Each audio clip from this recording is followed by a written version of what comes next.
Bueno, esta noche en la línea telefónica de Mega Noticias TVC tengo el gusto de saludar y de antemano agradecerle que nos tome unos minutos el subsecretario de Educación Media Superior, Rodolfo Tuirán. Buenas noches, subsecretario, un gusto saludarle. Buenas noches, Paco, un placer estar en tu programa. Muchísimas gracias. Bueno, aprovechando y dando esta información que no sé si la alcanzó a escuchar, 11 millones de jóvenes en el país excluidos de la educación media superior, ¿es así? Bueno, es un número que se va acumulando a medida que los jóvenes van abandonando la escuela sin concluir el ciclo de educación media superior.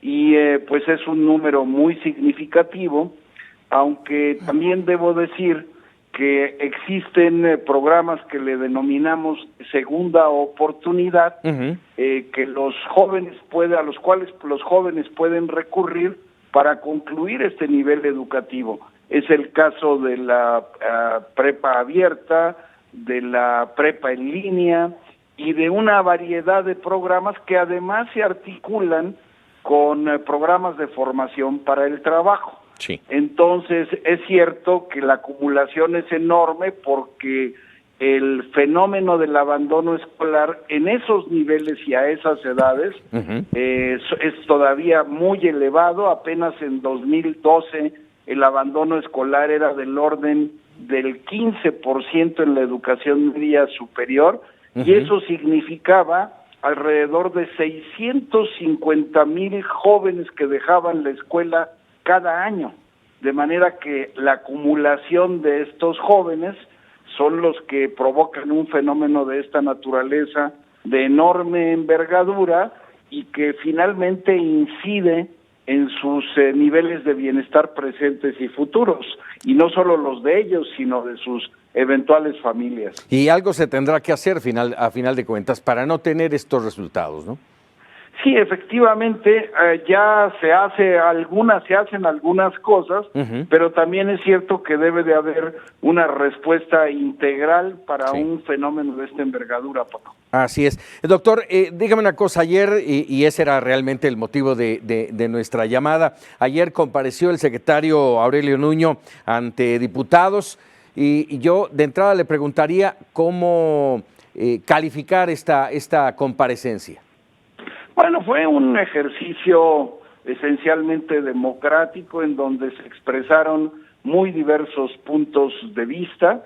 El secretario, a su vez, tuvo la oportunidad de describir algunos de los avances más importantes de la transformación educativa que tiene lugar actualmente, sobre todo señalando lo que se hace en cada uno de los pilares más relevantes de la reforma, en particular lo que ocurre con el servicio profesional docente, que a estas alturas ya ha permitido evaluar en los procesos de ingreso, promoción, reconocimiento y permanencia alrededor de 800,000 docentes apenas en 2 años de actividad, y que muestra la capacidad que ya ha tenido el sistema educativo para reclutar cada vez a mejores docentes que anclan su permanencia en el sistema con base en el mérito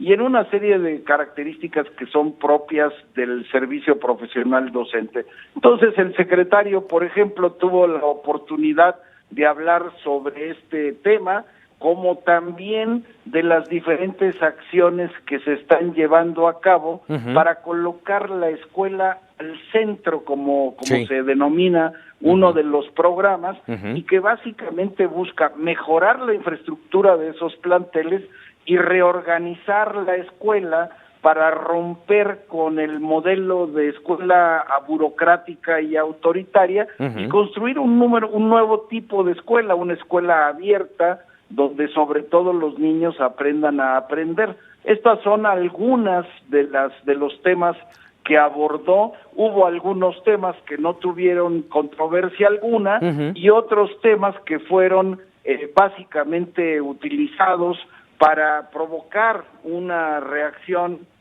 tanto entre los diputados como en el propio secretario. A mí, en lo personal, me pareció un ejercicio democrático, abierto, libre, sobre todo para discutir y debatir un tema de interés para todos, que es el de la educación. Así es, y hay varios temas, subsecretario, que a todos nos preocupan.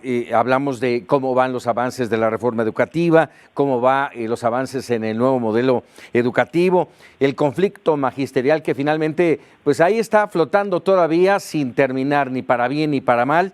Y yo le preguntaría otro tema que es fundamental, este recorte del 4% al presupuesto en educación, que se oye pequeñito, 4%, pero es enorme en términos de la afectación que puede generar. Sí, por supuesto, todos los temas que tocas, Paco, son fundamentales. El tema de la infraestructura, me parece que padecemos un rezago histórico que debemos enfrentar y encarar para brindar igualdad de oportunidades y llevar equidad e inclusión a los diferentes ámbitos del territorio nacional. Y en ese renglón, el secretario estableció con toda claridad que se está haciendo un esfuerzo verdaderamente extraordinario con la inversión de más de 50,000 millones de pesos entre 2015 y 2018, que van a permitir atender 33,000 escuelas en todo el país, las que tienen mayores deficiencias y carencias. El tema del avance del modelo educativo, pues creo que todos ustedes han estado pendientes de las consultas que se han realizado, que han sido más de 15 con muy diferentes grupos, y que en fecha próxima estaremos presentando la sistematización de las diferentes críticas y propuestas y la revisión de los documentos que fueron presentados originalmente. Y el otro tema que abordas, el de la coordinadora, pues se trata, como todos sabemos también, de un asunto complejo que tiene que ver con la necesidad de transformar un sistema corporativo y que además implica, como en toda sociedad, el establecimiento de un mecanismo de diálogo, pero que se haga con firmeza, con claridad y, por supuesto, con apertura. Y finalmente, el tema presupuestal es uno de los que más preocupa.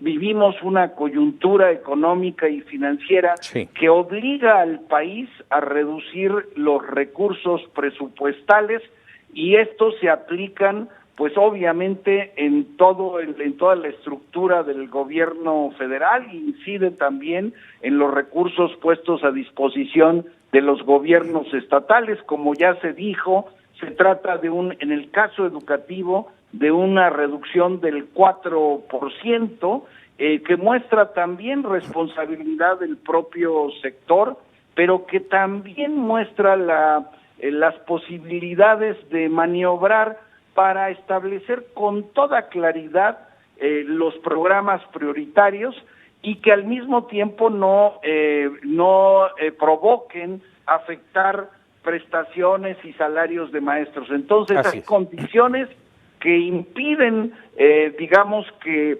estos recortes incidan sobre rubros esenciales, como son los de la reforma educativa y como son, por supuesto, también los capítulos pertenecientes a salarios y prestaciones, Paco. Entonces sí es un asunto doloroso. Doloroso, claro. Pero al mismo tiempo debe de exigirle al propio sector hacer más con menos, por un lado, y también actuar de manera responsable frente a la situación que vive el país, Paco. Doloroso, porque además, si queremos que la educación sea y llegue a todo el país, que haya escuelas al centro, como los mencionó, doctor, y que además sea una educación de calidad, esas cifras nos estremecen. Déjeme hacerle una última pregunta, doctor, porque ayer, durante la comparecencia del secretario, el diputado Jorge Álvarez acusó a Aurelio Nuño de cinismo, y el secretario le pidió revisar las cifras del sistema educativo. ¿Cuáles son esas cifras?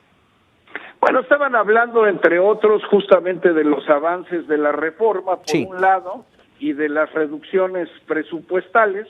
Creo yo que este fue un tema en donde rápidamente reaccionó el secretario de Educación Pública para poner las cifras con toda claridad y no jugar, digamos, con desempeños que finalmente lleven a ejercicios dogmáticos, a ejercicios en donde se falta la palabra. Creo yo que son asuntos torales y me parece que son propios de un ejercicio democrático donde una persona pone en duda los datos de la otra y a su vez eso provoca un intercambio en donde las personas presentes también tienen la posibilidad de revisar esa información para establecer dónde está finalmente la verdad, Paco.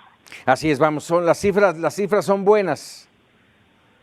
Sí, totalmente, además están publicadas, son totalmente transparentes y son parte, en el caso particular del presupuesto, del proyecto de presupuesto de egresos de la Federación, por un lado, y por supuesto todo lo que tiene que ver con avances del sector, están publicados en muy diferentes libros, medios, que pueden, a los cuales pueden ser accesibles y asequibles para todas las personas. Perfecto. Pues doctor, le agradezco mucho estos minutos y lo voy a convocar, si le parece, a comprometer a estar con nosotros en Mega Noticias TVC para un expediente muy claro de cómo está la educación en nuestro país. Encantadísimo, Paco. Muchísimas gracias, buenas noches. Buenas noches.